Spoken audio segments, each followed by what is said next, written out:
the silence dark, whispers in the midnight park. The night is cold, there's no escape. Ghostly figures take their shape. Welcome back to Real Talk Horror Edition, the podcast where we dive deep into the films that send shivers down your spine and leave your mind racing. I'm your host Josh, and today we're exploring a film that not only surprised me, but completely upended my expectations. The Cell from the year 2000. Now, if you're a regular listener, you know that this series is all about psychological horror. The films that haunt your mind just as much as they creep into your nightmares. These aren't your typical jump scare thrillers. These are the ones that linger, the one that make you question reality and then also dive deep into the human psyche. We are currently in part 3 of our series, Trauma and Transformation. This segment is all about films that explore the deeply personal horrors of pain, grief, and family conflict, turning those emotions into something deeply unsettling, yet often profoundly beautiful. These are the stories where trauma is not just an element, but the driving force of the terror. It's horror that's as much about the mind as it is about the heart. So far in this category, we've covered 3 films that have masterfully delved into these themes. And now, we're moving to The Cell, which is a perfect addition to this list. What makes this film so unique is its ability to combine the dark, disturbing elements of psychological horror with some jaw-dropping visual artistry. It's like stepping into a surreal nightmare, one that's almost beautiful, but very horrifying. What drew me to this film, and what I think sets it apart, is its fearless approach to storytelling. This isn't just about scaring you. It's about pulling you into the fragmented psyche of its characters, immersing you in their fears, their traumas, and their darkest desires. Directed by Tarsem Singh in his feature debut, this film is a bold, visionary take on psychological horror, and one that has left a lasting impression on me. But here's the thing. The Cell is not just a psychological horror movie. It's also a science fiction thriller, a crime procedural, and a visual masterpiece. It's ambitious, and while that ambition might not work for everyone, for me, it's a film that dares to push boundaries, both narratively and visually. Today, I'm going to break it all down. The themes, the psychological depth, the unforgettable visuals, and why this film deserves to be part of the conversation when we talk about some of the best of psychological horror. So grab a cup of coffee, or something stronger if you're feeling brave, and let's dive head first into the twisted, dreamlike, terrifying world of The Cell. Trust me, this is one journey into the mind you will never forget.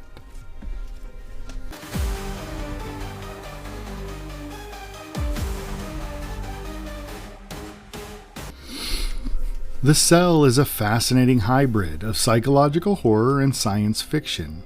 As I mentioned, it was directed by Tarsem Singh and written by Mark Protasevich. The premise is as gripping as it is unsettling. A psychotherapist, played by Jennifer Lopez, uses experimental technology to enter the mind of a comatose serial killer in a desperate attempt to locate and save his latest victim before it's too late. That setup alone promises a journey into the dark recesses of the human mind. And this film delivers in ways that are both disturbing and breathtaking. The Cell is a study of manipulation, trauma, and those fractured psyches. The killer's mind is portrayed as this maze-like nightmare, a surreal landscape that reflects the depth of his depravity and the tragedy of his backstory. It's a place where perception and reality collide in stunning, often horrifying ways. This isn't just a psychological exploration. It's a visual and emotional descent into the unknown. One of the film's central themes here is that fear of the unknown, and it's handled pretty brilliantly. The human mind, as vast and complex as it is, remains largely uncharted territory, even in modern psychology.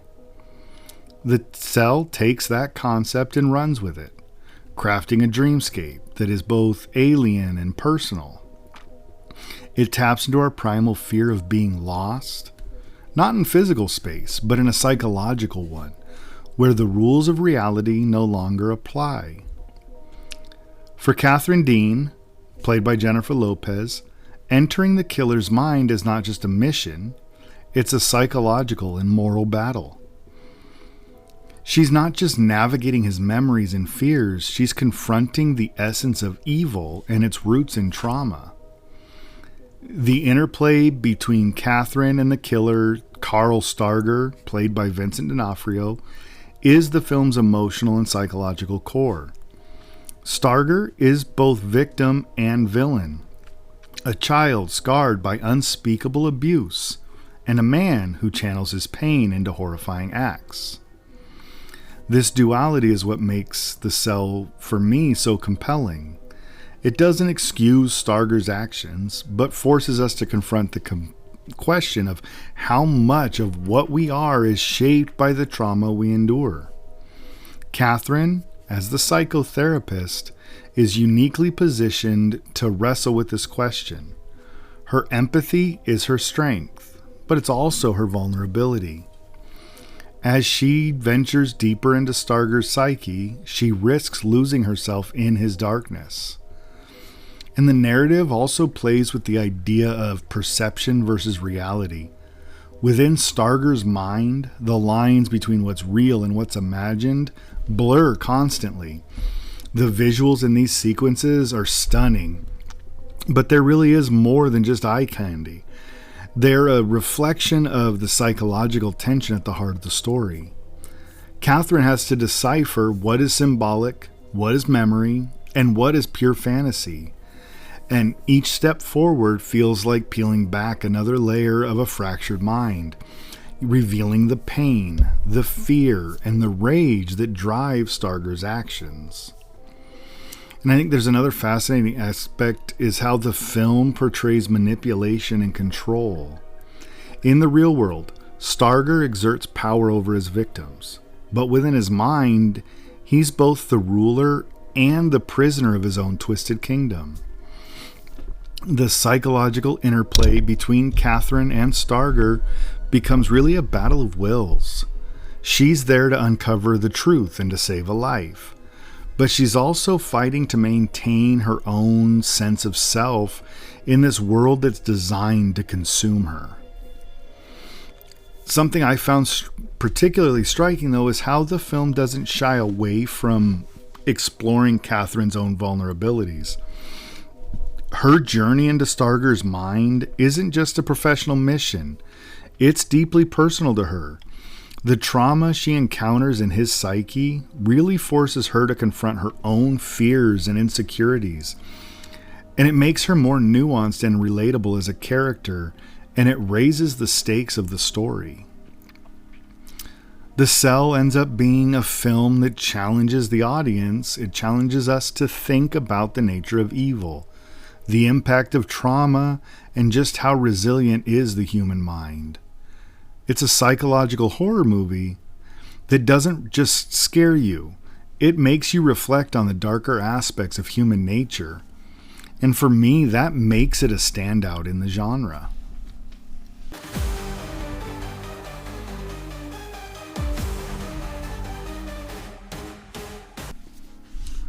So let's talk about some of the more striking elements of The Cell, its atmosphere.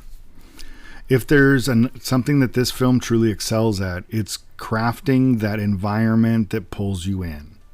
From the opening moments, I was immersed in a world that felt both fantastical and unsettling, thanks in large part to the incredible cinematography by Paul Laufer.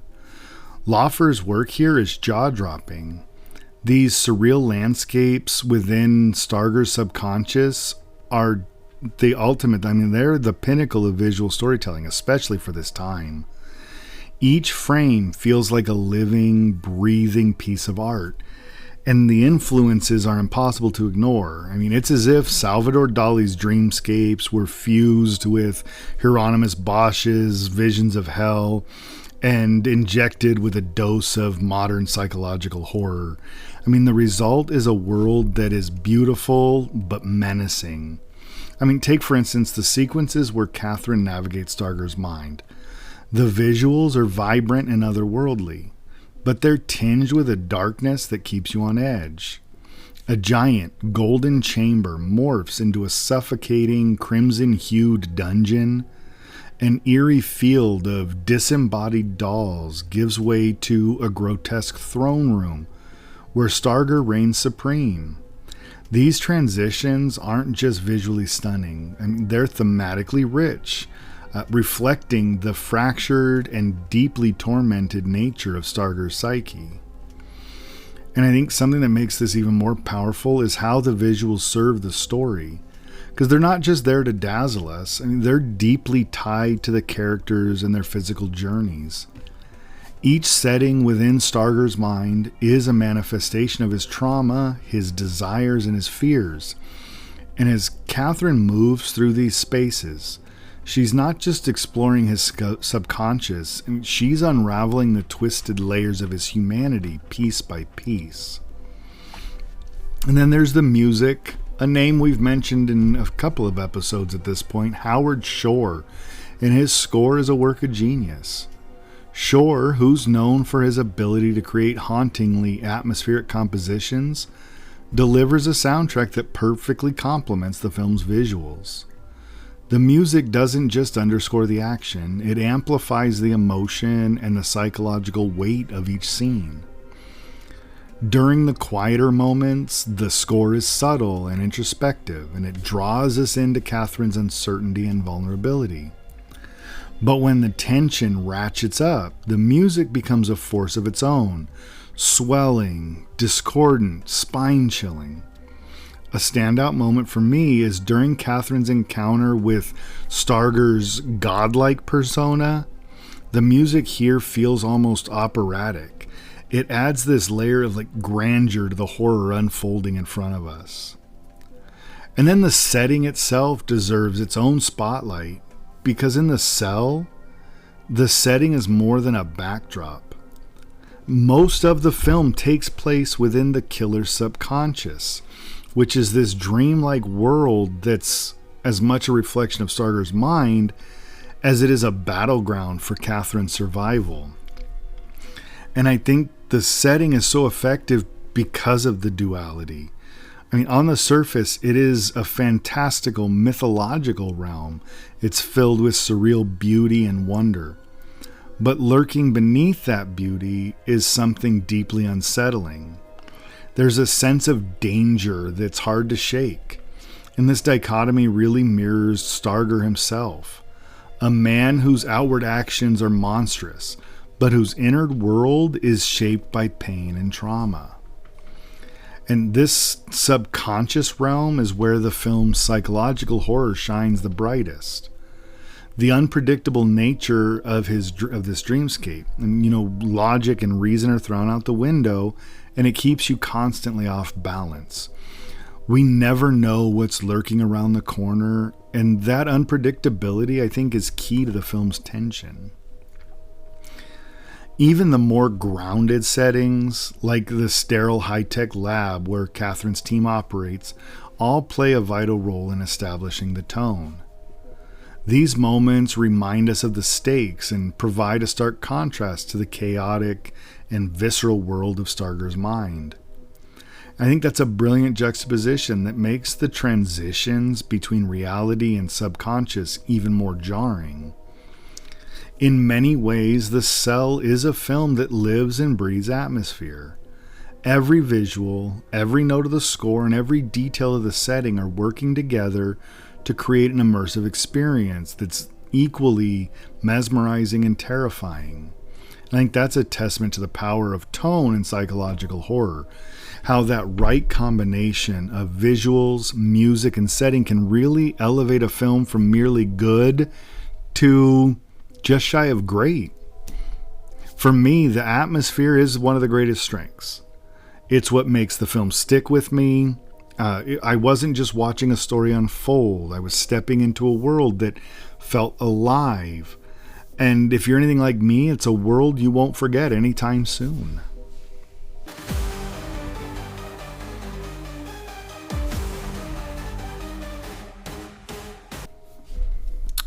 All right, so let's unpack the characters in The Cell. Because for all its visual and atmospheric brilliance, the film's emotional core kind of lies in that interplay between its characters. First and foremost, the protagonist, Catherine Dean, portrayed by Jennifer Lopez, in what I believe is probably her best performance. Catherine isn't your typical horror protagonist, though. She's a psychotherapist working on the cutting edge of experimental treatments. Her job isn't just to listen to patients or offer guidance. It's to physically immerse herself in their subconscious worlds and then act like an act that requires really equal parts of bravery, empathy, and resilience on her part. And I think Jennifer Lopez does a really good job of bringing a quiet strength to the role, but it's not the over-the-top heroism we often see in thrillers. Instead, she's more deeply human. She's kind and compassionate, and she's driven by this genuine desire to help others, even at great personal risk to herself.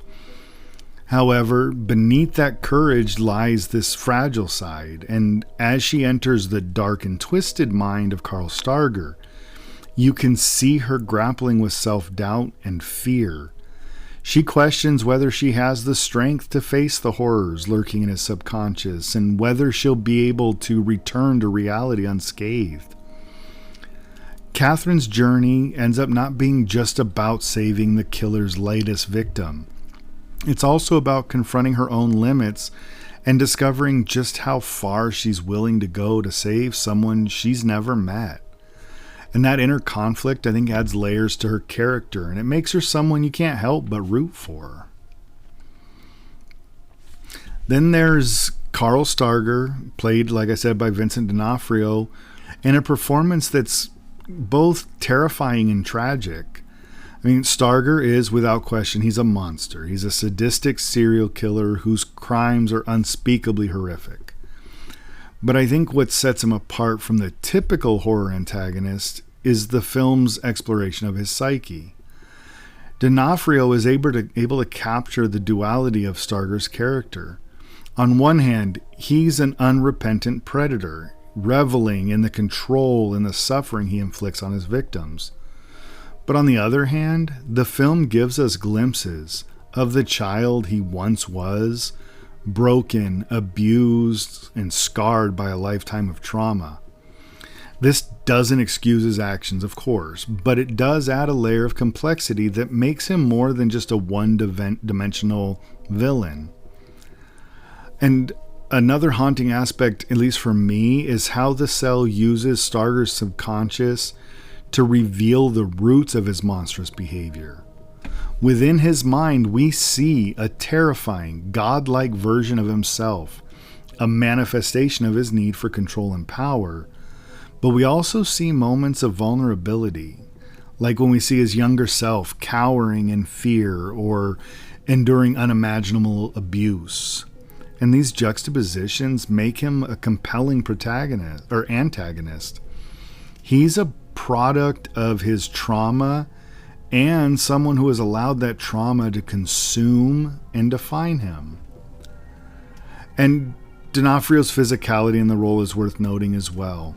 His movements, whether he's towering over Catherine as a self-proclaimed deity or writhing in anguish as his younger self, it's hypnotic. He uses his body as much as his voice to communicate Stargher's fractured psyche. And it makes him a villain who's just as mesmerizing as he is repulsive. And now, while Stargher and Catherine are the central figures in the film, the supporting characters still play a vital role in grounding the narrative. We have Vince Vaughn as FBI agent Peter Novak. He brings a sense of realism to the film. Novak is the one who initiates Catherine's journey into Stargher's mind, and his determination to save the killer's latest victim adds urgency to the story. And I think what I appreciate most about Vaughn's performance here is his restraint. He's not playing some stereotypical action hero or shouting orders every 5 minutes. Instead, he portrays Novak as a man driven by duty and guilt, someone who's willing to take extraordinary risks to make up for the lives he couldn't save. And I think this grounded, no-nonsense approach provides a stark contrast to the surreal, dreamlike sequences within Stargher's subconscious, and it reminds us of what's at stake in the real world. And even the more minor characters, such as Catherine's colleagues in the experimental therapy program, serve an important purpose. They represent the ethical and scientific dilemmas of the treatment itself, questioning whether diving into someone's mind is worth the potential psychological cost to Catherine. Their skepticism adds more layers of tension, as we're already constantly reminded of the risks Catherine is taking by immersing herself in Stargher's world. So ultimately, the characters are compelling because of how they reflect the film's central themes. Catherine, the embodiment of empathy and resilience, willing to confront unimaginable horrors to save a life. Stargher represents that devastating impact of unchecked trauma and the darkness that can consume a person's soul. In Novak, he reminds us of the importance of the human connection and the lengths we'll go to protect one another. These characters become the emotional anchors and help to make The Cell more than just a visually stunning film. They give it heart, they give it depth, and a psychological complexity.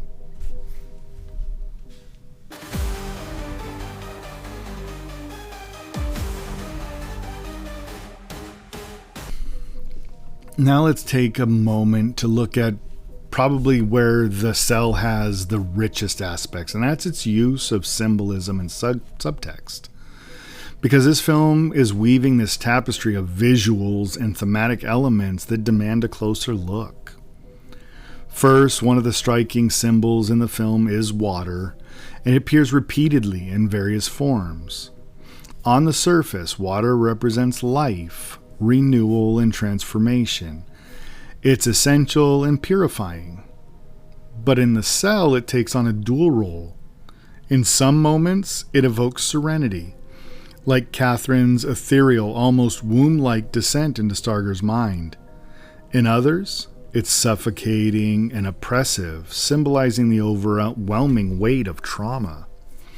For Stargher, water becomes the manifestation of his fear and helplessness, a recurring reminder of his victimhood as a child. And I think this duality is central to the film's exploration of how trauma can both destroy and define us. Another recurring motif is mirrors, like they are in a lot of psychological horror movies. Throughout the film, mirrors serve as a visual reminder of distorted self-perception and fractured identity, a theme we see a lot. And when characters look into mirrors, they don't see a true reflection. Instead, they confront warped versions of themselves or their surroundings. For Stargher, this distortion reflects his inability to reconcile his humanity with the monstrous persona he's constructed. For Catherine, the mirrors symbolize the challenge of maintaining her own sense of self while immersing herself in Stargher's psyche. It's as if the film is asking us to consider how much of our own identity is shaped by our experiences and how easily it can be twisted by external forces. And the mindscape itself, Stargher's subconscious, is perhaps the most potent symbol in the film. It's a living, breathing representation of his inner torment. It's constructed from fragments of all of his deepest fears and memories and his desires. Each grotesque figure, each twisted room and surreal tableau represents a piece of his shattered soul. The sprawling, chaotic nature of this world reflects how overwhelming and insurmountable unresolved trauma can feel. But it also gives us a window into Carl's humanity, albeit buried beneath layers of horror. Take, for example, the towering godlike figure of Carl in his subconscious, a monstrous embodiment of his need for control and dominance. It's in stark contrast to that cowering child we see elsewhere in his mind, and it reminds us that even the most horrific actions often have their roots in vulnerability and fear. And this dichotomy is one of the film's most poignant messages. Monsters aren't born, they're made, often through neglect, abuse, and pain. On a broader level, though, The Cell also carries some cultural subtext that critiques society's failure to address childhood trauma and mental health. Carl's descent into monstrosity is not excused, but it is contextualized. The film really forces us to confront uncomfortable questions. How many tragedies could be prevented if we took mental health and early intervention seriously? How often do we overlook the signs of trauma in children only to be horrified by the consequences later?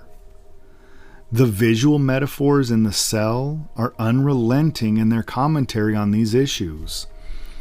The imagery of confinement, whether it's the literal cages Carl uses for his victims or the metaphorical cages within his own mind, all work to underscore how trauma imprisons individuals, shaping their behavior and worldview.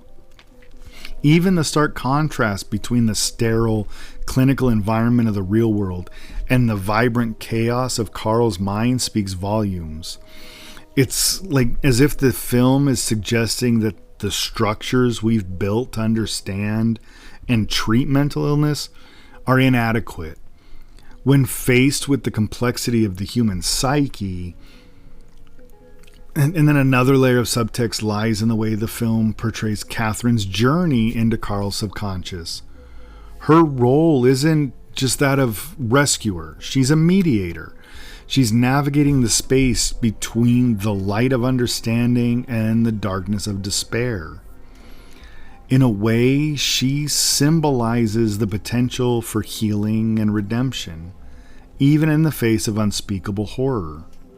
Her compassion and determination, they remind us that empathy is one of the most powerful tools we have in addressing trauma, not just for others, but for ourselves. And it's The Cell's use of its symbolism and subtext to challenge us on multiple levels. This isn't just a story about a serial killer or a high-stakes rescue mission. It's a meditation on identity and trauma and the systems we've put in place or failed to put in place to address the scars life leaves behind.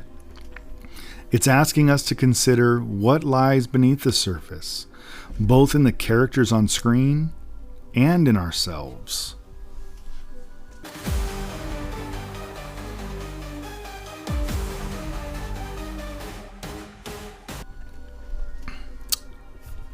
And as we've talked about over and over in this series, when it comes to psychological horror, pacing is everything.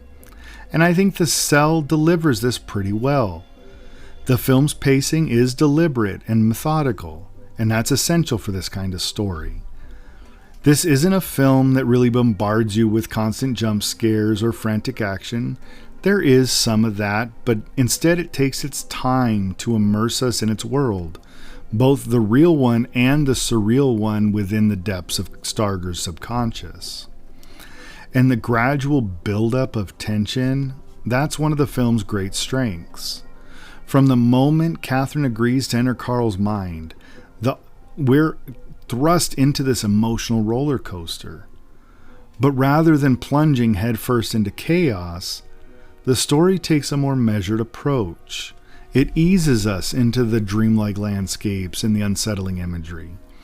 Each scene peeling back another layer of Carl's psyche or deepening Catherine's internal struggle, allowing that tension to simmer and grow. And this approach serves that dual purpose. On one hand, it allows us to fully absorb the intricacies of Carl's mindscape, every twisted hallway, grotesque figure, and haunting tableau. These moments are rich with that visual and symbolic detail, and the slower pacing ensures that we don't miss the significance of what we're seeing. On the other hand, it mirrors Catherine's own experience.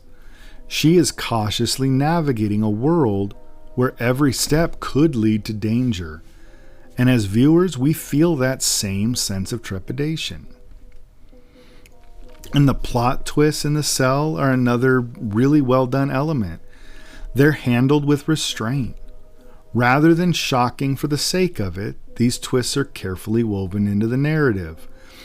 And they force us to rethink everything we thought we knew or thought we understood about these characters and their motivations.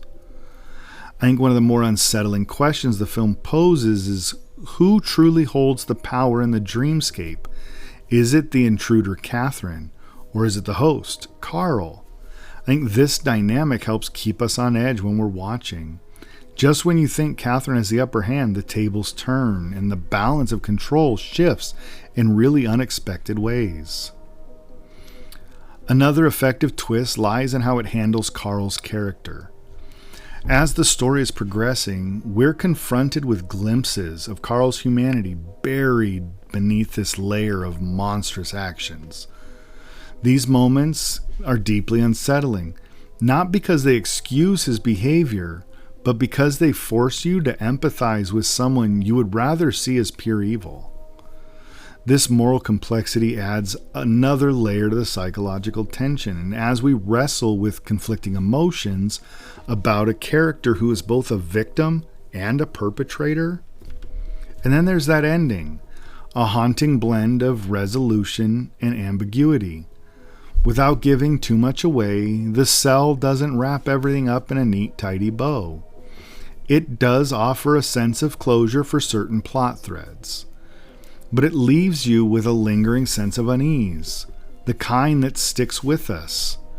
And Catherine's final confrontation with Carl is both cathartic and unsettling, as it underscores one of the film's central themes, that trauma and evil are never simple or easily vanquished.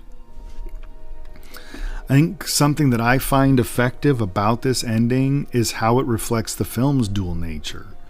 On one hand, you have the more sci-fi and procedural elements, Catherine's mission to save Carl's latest victim, which concludes in a way that feels satisfyingly resolved. But on the other hand, you have the deeply psychological aspect, which remains more ambiguous. Has Catherine truly escaped the grip of Carl's mind, or has her journey into the subconscious left a mark on her own psyche? And these questions stick with you, and they leave us to ponder what the film's implications are in the long run. In terms of structure, The Cell balances the real world and the dreamscape narratives pretty well. The transitions between the two realms are pretty seamless, but they're jarring still in all the right ways, because each shift feels purposeful, pulling us deeper into the story while keeping us disoriented enough to share Catherine's unease. The film never lingers too long in one space. It maintains a rhythm that keeps us engaged without feeling overwhelmed. The Cell excels in using pacing and plot structure to create that truly immersive psychological horror experience. This is a film that invites us to get lost in the maze while ensuring that we never feel entirely comfortable. And I think that's the hallmark of this type of psychological horror, to leave us feeling unsettled, questioning not just the film, but our own perception of it.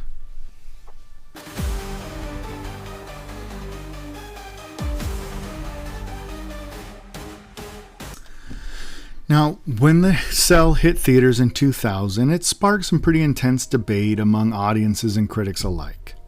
Some, like me, were captivated by its stunning artistry, while others found its dark themes and surreal visuals overwhelming even off-putting.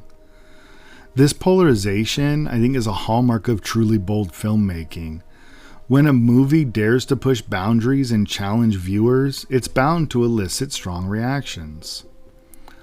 Over time, though, The Cell has earned a pretty devoted cult following, particularly among fans of visually driven horror and psychological thrillers.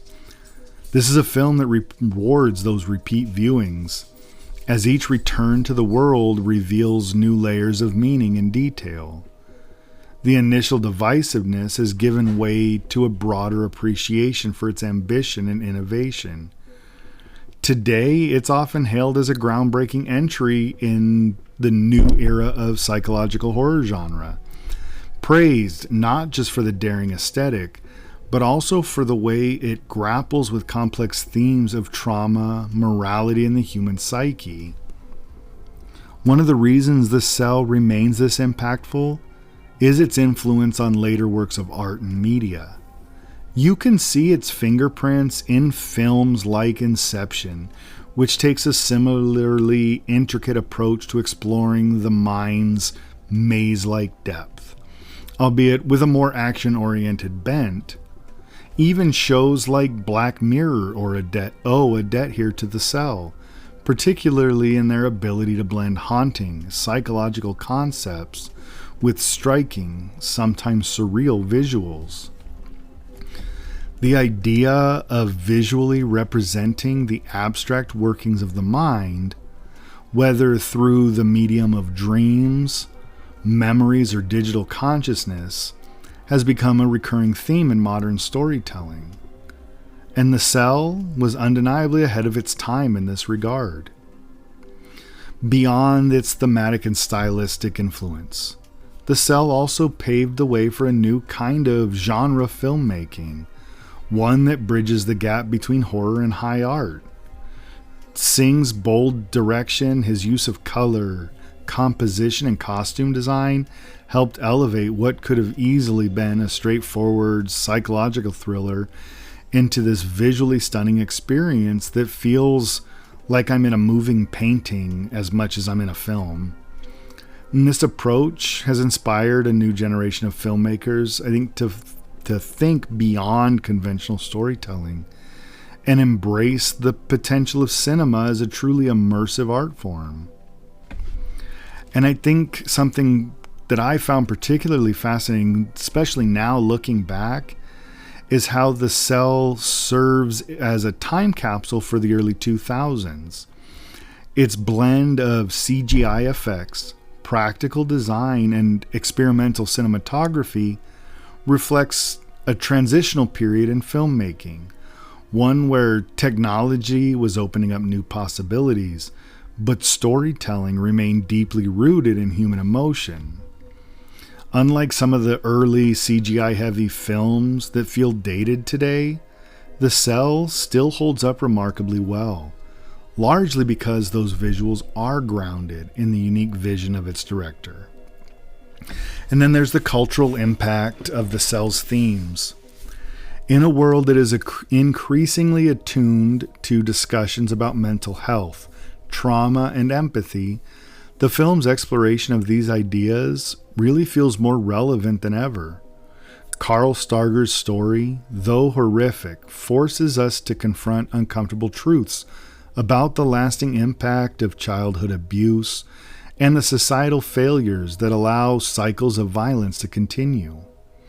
And Catherine Dean's journey underscores the importance of empathy and understanding in breaking through those cycles, even when faced with unimaginable darkness.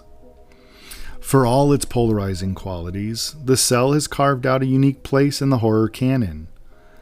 It's a film that defies easy categorization, blending elements of psychological horror, science fiction, and even some art house sensibilities into something entirely its own.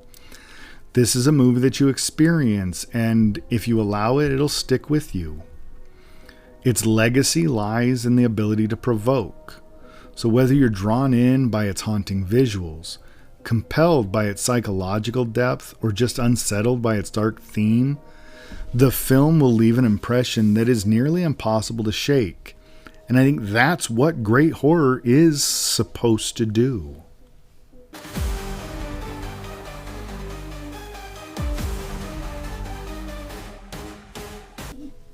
Alright, so let's start to wrap this up.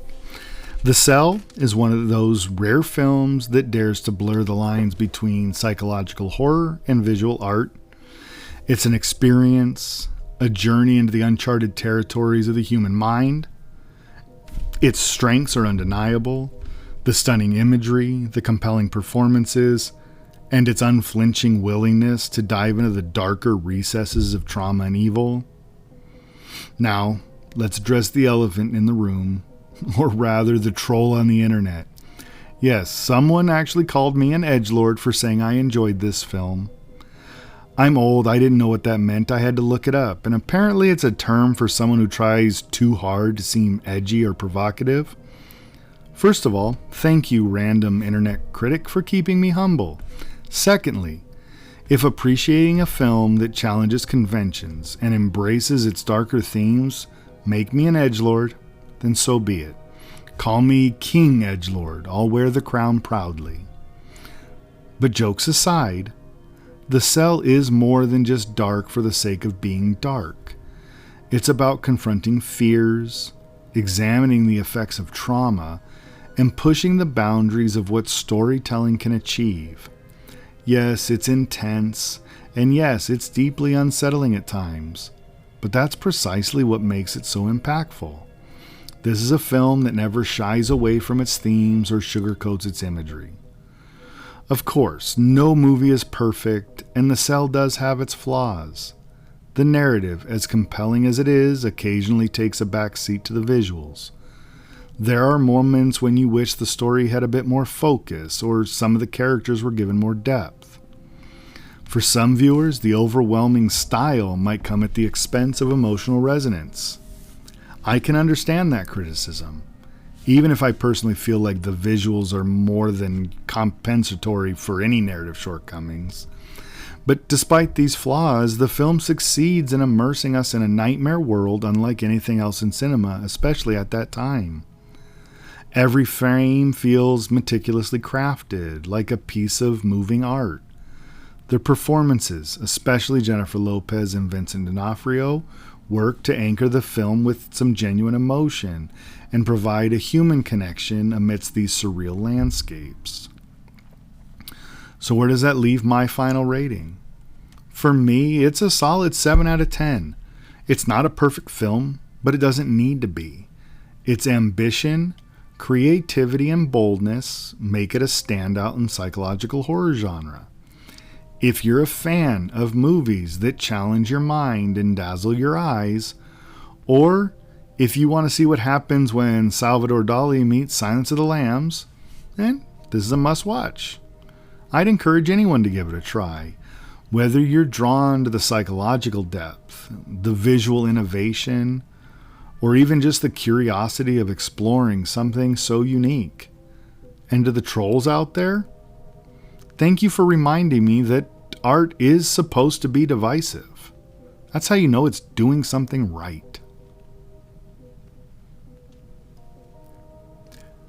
Thank you all for joining me on this deep dive into The Cell here on Real Talk Horror Edition.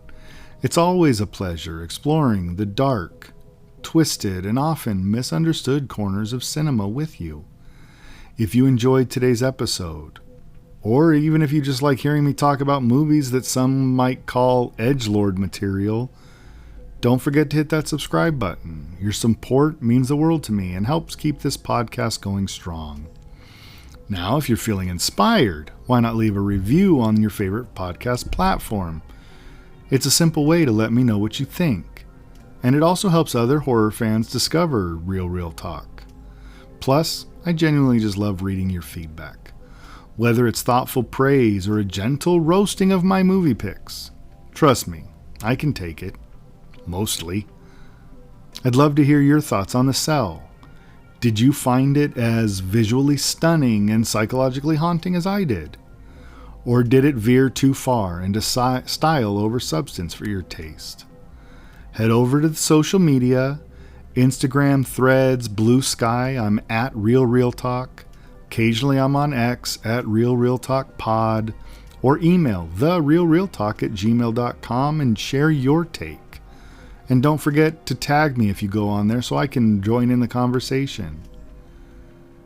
And the journey doesn't stop here.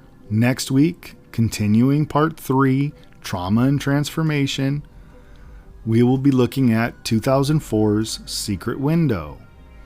This film, starring Johnny Depp, takes a sharp turn into psychological horror as it explores the toll of trauma, identity, and obsession.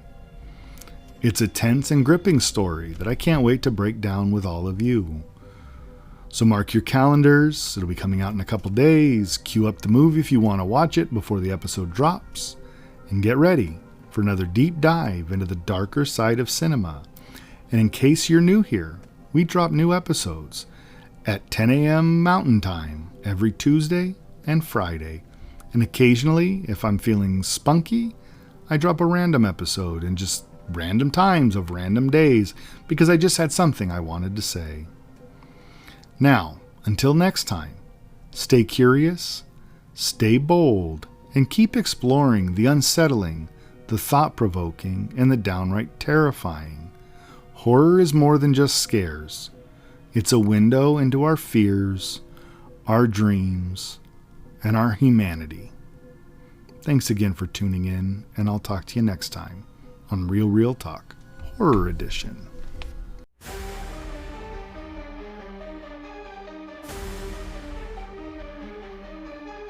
Creeping through the silence dark, whispers in the midnight park. The night is cold, there's no escape.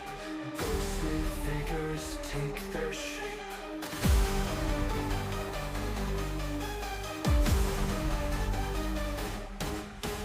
Shadows play a twisted game. Fear and terror stake their claim. Footsteps follow close behind. Haunting thoughts invade your mind. Run away, but they won't go. In the darkness, fear will grow. Midnight shadows come to play. In your dreams, they'll always stay.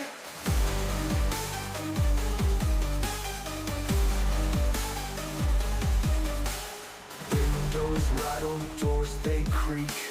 Ghostly whispers start to speak. Every corner hides a fear. Close your eyes, they're drawing near. Candles flicker, spirits call. In the night they'll take it all. Midnight strikes, the clocks rewind. Nightmares now are intertwined. They'll away, but they won't go. In the darkness, fear will grow. Midnight shadows come to play.